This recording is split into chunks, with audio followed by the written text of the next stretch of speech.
6 Minute English. From BBC Learning English. Hello, this is 6 Minute English from BBC Learning English. I'm Neil. And I'm Rob. Now, I'm sure most of us have interacted with a chatbot. These are bits of computer technology that respond to text with text or respond to your voice.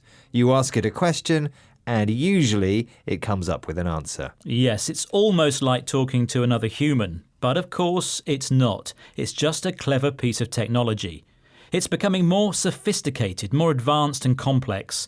But could they replace real human interaction altogether? We'll discuss that more in a moment and find out if chatbots really think for themselves. But first, I have a question for you, Rob. The first computer program that allowed some kind of plausible conversation between humans and machines was invented in 1966. But what was it called? Was it A, Alexa, B, Eliza, or C, Parry? Well, it's not Alexa, that's too new, so I'll guess C, Parry. I'll reveal the answer at the end of the program.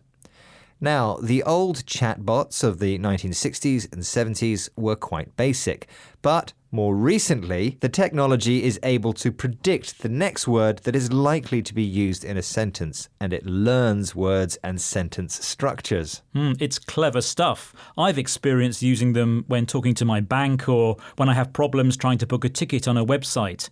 I no longer phone a human, I speak to a virtual assistant instead. Probably the most well-known chatbot at the moment is ChatGTP. It is. The claim is that it's able to answer anything you ask it. This includes writing students' essays. Now, this is something that was discussed on the BBC Radio 4 programme Word of Mouth.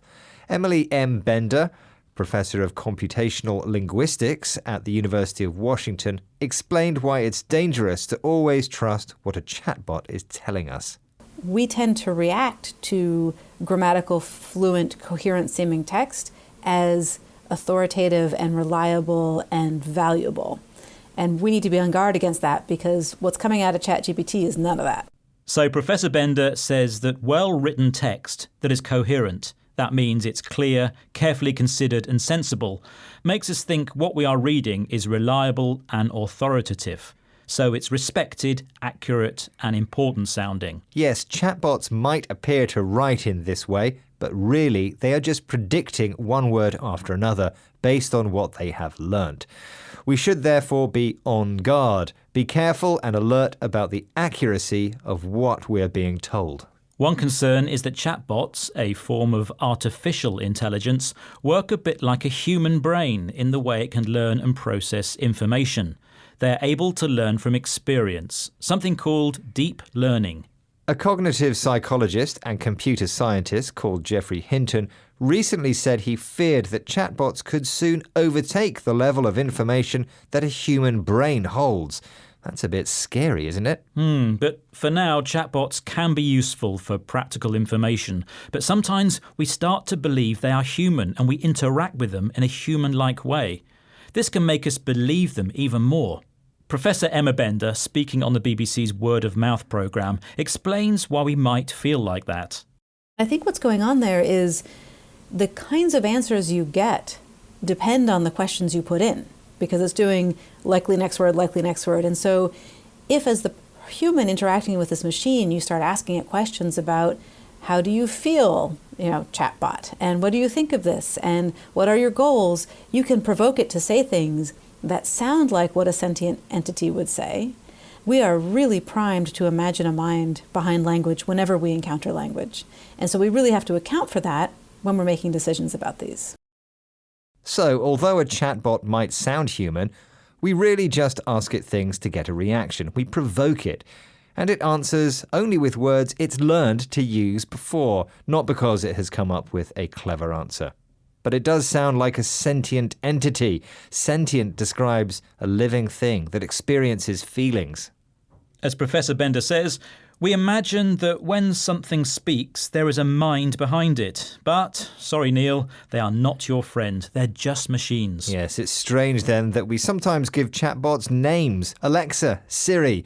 And earlier, I asked you what the name was for the first ever chatbot. And I guessed it was Parry. Was I right? You guessed wrong, I'm afraid. Parry was an early form of chatbot from 1972, but the correct answer was Eliza. It was considered to be the first chatterbot, as it was called then, and was developed by Joseph Weizenbaum at Massachusetts Institute of Technology. Fascinating stuff. OK, now let's recap some of the vocabulary we highlighted in this programme.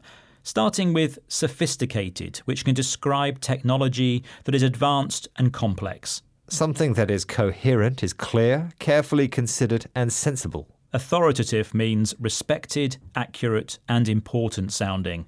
When you are on guard, you must be careful and alert about something. It could be the accuracy of what you see or hear, or just being aware of the dangers around you.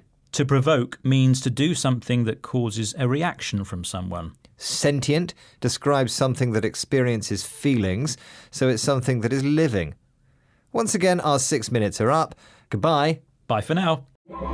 6 Minute English. From BBC Learning English. Hello, this is 6 Minute English from BBC Learning English. I'm Sam. And I'm Neil. In the autumn of 2021, something strange happened at the Google headquarters in California's Silicon Valley. A software engineer called Blake Lemoine was working on the artificial intelligence project Language Models for Dialogue Applications, or LaMDA for short. LaMDA is a chatbot, a computer program designed to have conversations with humans over the internet. After months talking with LaMDA on topics ranging from movies to the meaning of life, Blake came to a surprising conclusion. The chatbot was an intelligent person with wishes and rights that should be respected. For Blake, LaMDA was a Google employee, not a machine. He also called it his friend. Google quickly reassigned Blake from the project, announcing that his ideas were not supported by the evidence. But what exactly was going on? In this program, we'll be discussing whether artificial intelligence is capable of consciousness. We'll hear from one expert who thinks AI is not as intelligent as we sometimes think, and as usual, we'll be learning some new vocabulary as well. But before that, I have a question for you, Neil. What happened to Blake Lemoine is strangely similar to the 2013 Hollywood movie Her, starring Joaquin Phoenix as a lonely writer who talks with his computer, voiced by Scarlett Johansson. But what happens at the end of the movie? Is it A, the computer comes to life, B, the computer dreams about the writer, or C, the writer falls in love with the computer? C, the writer falls in love with the computer. OK, Neil, I'll reveal the answer at the end of the programme. Although Hollywood is full of movies about robots coming to life, Emily Bender, a professor of linguistics and computing at the University of Washington, thinks AI isn't that smart. She thinks the words we use to talk about technology, phrases like machine learning, give a false impression about what computers can and can't do. Here is Professor Bender discussing another misleading phrase, speech recognition, with BBC World Service programme The Inquiry. If you talk about automatic speech recognition, the term recognition suggests that there's something cognitive going on, where I think a better term would be automatic transcription. That just describes the input-output relation and not any theory or wishful thinking about what the computer is doing to be able to achieve that. Using words like recognition in relation to computers gives the idea that something cognitive is happening, something related to the mental processes of thinking, knowing, learning, and understanding. But thinking and knowing are human, not machine activities. Professor Bender says that talking about them in connection with computers is wishful thinking, something which is unlikely to happen. The problem with using words in this way is that it reinforces what Professor Bender calls technical bias, the assumption that the computer is always right. When we encounter language that sounds natural but is coming from a computer, humans can't help but imagine a mind behind the language, even when there isn't one. In other words, we anthropomorphize computers. We treat them as if they were human. Here's Professor Bender again, discussing this idea with Charmaine Cozier, the presenter of BBC World Service's The Inquiry. So ism means system, anthro or anthropo means human, and morph means shape. And so this is a system that puts the shape of a human on something. And in this case, the something is a computer. We anthropomorphize animals all the time, but we also anthropomorphize action figures or dolls or companies when we talk about companies having intentions and so on. We very much are in the habit of seeing ourselves in the world around us. And while we're busy seeing ourselves by assigning human traits to things that are not, we risk being blindsided. The more fluent that text is, the more different topics it can converse on, the more chances there are to get taken in. If we treat computers as if they could think, we might get blindsided or unpleasantly surprised. Artificial intelligence works by finding patterns in massive amounts of data, so it can seem like we're talking with a human instead of a machine doing data analysis. As a result, we get taken in. We're tricked or deceived into thinking we're dealing with a human or with something intelligent. Powerful AI can make machines appear conscious, but even tech giants like Google are years away from building computers that can dream or fall in love. Speaking of which, Sam, what was the answer to your question? I asked what happened in the 2013 movie Her. Neil thought that the main character falls in love with his computer, which was the correct answer. Okay. Right, it's time to recap the vocabulary we've learned from this program about AI, including chatbots, computer programs designed to interact with humans over the internet. The adjective cognitive describes anything connected with the mental processes of knowing, learning, and understanding. Wishful thinking means thinking that something which is very unlikely to happen might happen one day in the future. To anthropomorphize an object means to treat it as if it were human, even though it's not. When you're blindsided, you're surprised in a negative way. And finally, to get taken in by someone means to be deceived or tricked by them. My computer tells me that our 6 minutes are up. Join us again soon. For now, it's goodbye from us. Bye. 6 Minute English. From BBC Learning English. Hello, I'm Rob. Welcome to 6 Minute English, and with me in the studio is Neil. Hello, Rob. Hello. Feeling clever today, Neil? I am feeling quite bright and clever, yes. That's good to hear. Well, you'll need your wits about you, meaning you'll need to think very quickly in this programme because we're talking about intelligence, or to be more accurate, artificial intelligence. And we'll learn some vocabulary related to the topic so that you can have your own discussion about it. Neil, now, you know who Professor Stephen Hawking is, right? Well, of course, yes. Many people say that he's a genius. In other words, he's very, very intelligent. Professor Hawking is one of the most famous scientists in the world. People remember him for his brilliance and also because he communicates using a synthetic voice generated by a computer. Synthetic means it's made from something non-natural. Artificial is similar in meaning. We use it when something is man-made to look or behave like something natural. Well, Professor Hawking has said recently that efforts to create thinking machines are a threat to our existence. A threat means something which can put us in danger. Now, can you imagine that, Neil? Well, there's no denying that good things can come from the creation of artificial intelligence. Computers, which can think for themselves, might be able to find solutions to problems we haven't been able to solve. But technology is developing quickly. Maybe we should consider the consequences. Some of these very clever robots are already surpassing us, Rob. To surpass means to have abilities superior to our own. Yes, maybe you can remember the headlines when a supercomputer defeated the world chess champion Garry Kasparov to everyone's astonishment. It was in 1997. What was the computer called, though, Neil? Was it A, Red Menace, B, Deep Blue, or C, Silver Surfer? I don't know. I think C is probably not right. I think Deep Blue. That's B, Deep Blue. OK. Well, you'll know if you got the answer right at the end of the programme. Well, our theme is artificial intelligence, and when we talk about this, we have to mention the movies. Many science fiction movies have explored the idea of bad computers who want to harm us. One example is 2001, A Space Odyssey. Yes, a good film. And another one is The Terminator, a movie in which Arnold Schwarzenegger played an android from the future. An android's a robot that looks like a human. Have you watched that one, Neil? Yes, I have. And that android is not very friendly. No, it's not. In many movies and books about robots that think, the robots end up rebelling against their creators. But some experts say the risk posed by artificial intelligence is not that computers attack us because they hate us. Their problem is related to their efficiency. What do you mean? Well, let's listen to what philosopher Nick Bostrom has to say. He's the founder of the Future of Humanity Institute at Oxford University. He uses 3 words when describing what's inside the mind of a thinking computer. This phrase means to meet their objectives. What's the phrase he uses? The bulk of the risk is not in machines being evil or hating humans, but rather that they are indifferent to humans, and that in pursuit of their own goals, we humans would suffer as a side effect. Suppose you had a super intelligent AI whose only goal was to make as many paper clips as possible.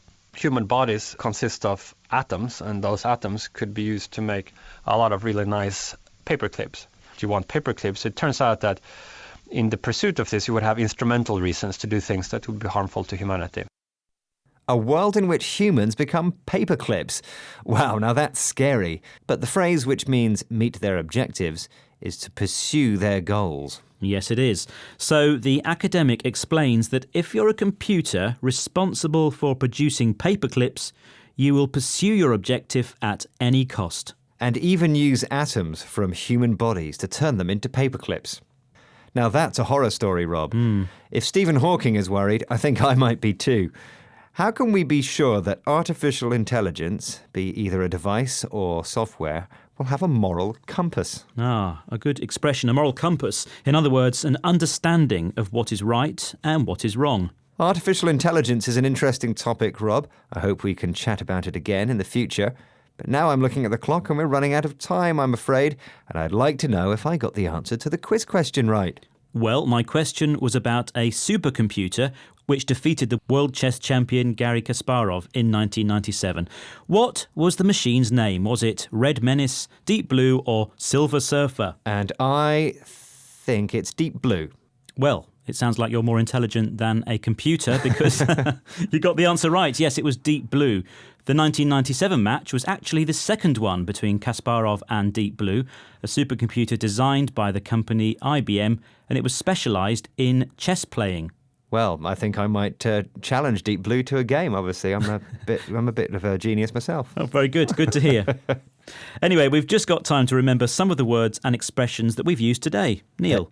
They were, you'll need your wits about you. Artificial. Genius. Synthetic. Threat. To surpass. To pursue their goals. Moral compass. Thank you. Well, that's it for this programme. Do visit bbclearningenglish.com to find more 6-minute English programmes.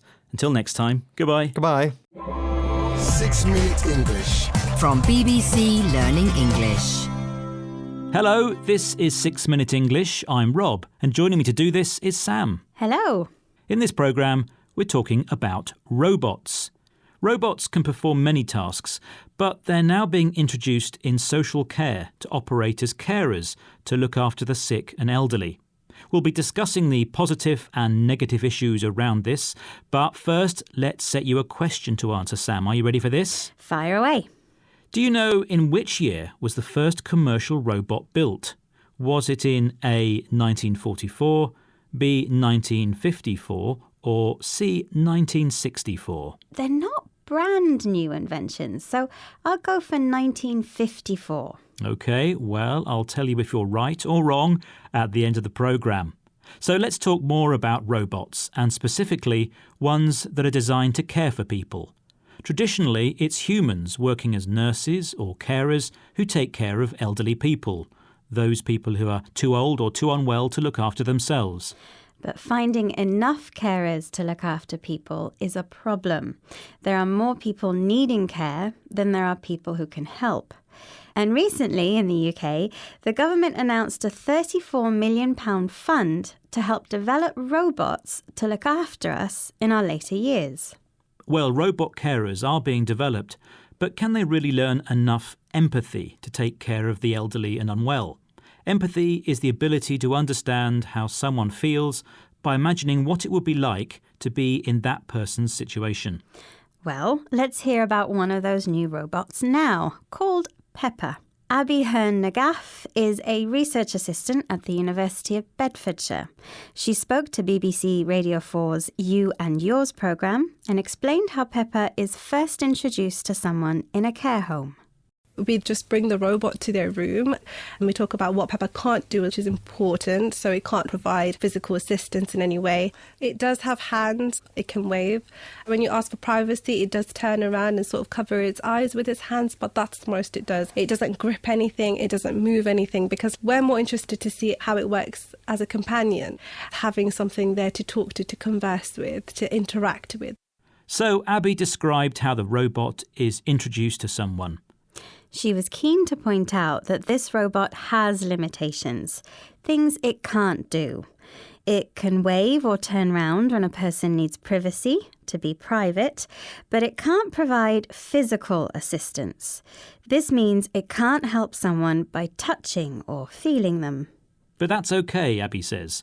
This robot is designed to be a companion, someone who is with you to keep you company. A friend, in other words, that you can converse or talk with. Well, having a companion is a good way to stop people getting lonely, but surely a human is better for that. Surely they understand you better than a robot ever can. Well, innovation means that robots are becoming cleverer all the time. And, as we've mentioned, in the UK alone, there's a growing elderly population and more than 100,000 care assistant vacancies. Who's going to do all the work? I think we should hear from Dr. Sarah Wooden, a health researcher in independent living from Leeds University, who also spoke to the BBC's You and Yours programme. She seems more realistic about the introduction of robot carers.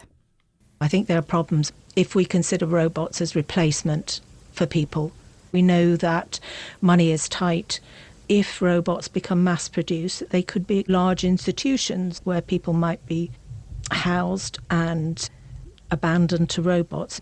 I do think questions of ethics need to come into the growth and jobs agenda as well, because sometimes they're treated very separately. OK, so Sarah Woodin suggests that when money is tight, meaning there's only just enough, making robots in large quantities or mass-produced might be a cheaper option than using humans. And she says people might be abandoned to robots. Yes, abandoned means left alone in a place, usually forever. So she says it might be possible that someone ends up being forgotten and only having a robot to care for them. So is this right, ethically? Yes, well, she mentions ethics. That's what is morally right. And that needs to be considered as part of the jobs agenda. So we shouldn't just consider what job vacancies need filling, but who and how it should be done. And earlier I asked you, Sam, did you know in which year was the first commercial robot built? And you said... I said 1954. Well, you didn't need a robot to help you there because you are right. Yay. Well done. Now let's do something a robot can't do yet, and that's recap the vocabulary we've highlighted today, starting with empathy. Empathy is the ability to understand how someone feels by imagining what it would be like to be in that person's situation. Physical assistance describes helping someone by touching them. We also mentioned a companion. That's someone who is with you and keeps you company. Our next word was tight. In the context of money, when money is tight, it means there's not enough. Abandoned means left alone in a place, usually forever. And finally, we discussed the word ethics. We hear a lot about business ethics or medical ethics, and it means the study of what is morally right. OK, thank you, Sam. Well, we've managed to get through 6 Minutes English without the aid of a robot. That's all for now, but please join us again soon. Goodbye. Bye-bye, everyone. 6 Minute English. From BBC Learning English. Hello, this is 6 Minute English from BBC Learning English. I'm Phil. And I'm Georgie.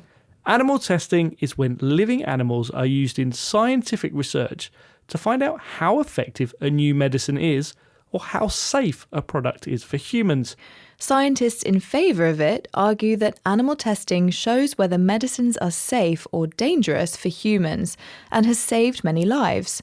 But animal rights campaigners say it's cruel and also ineffective because animals and humans are so different.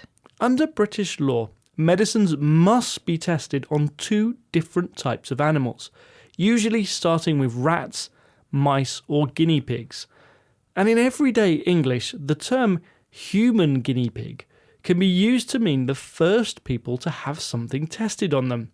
But now groups both for and against animal testing are thinking again, thanks to a recent development in the debate: AI. In this programme, we'll be hearing how artificial intelligence could help reduce the need for scientific testing on animals. But first, I have a question for you, Georgie. There's one commonly used medicine in particular which is harmful for animals but safe for humans. But what?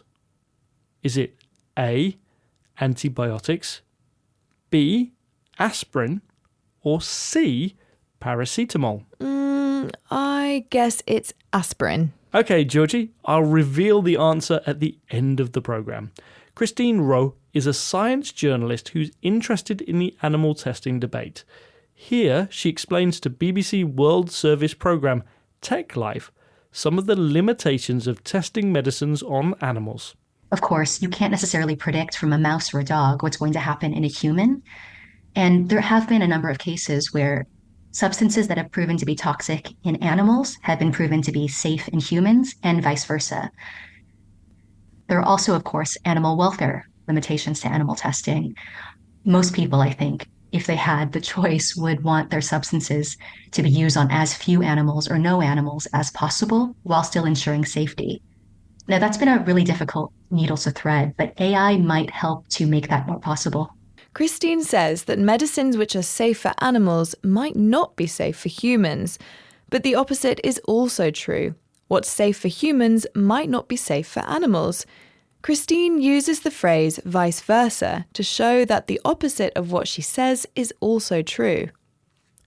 Christine also uses the idiom to thread the needle to describe a task which requires a lot of skill and precision, especially one involving a conflict. Yes, medical animal testing may save human lives, but many people see it as cruel and distressing for the animal.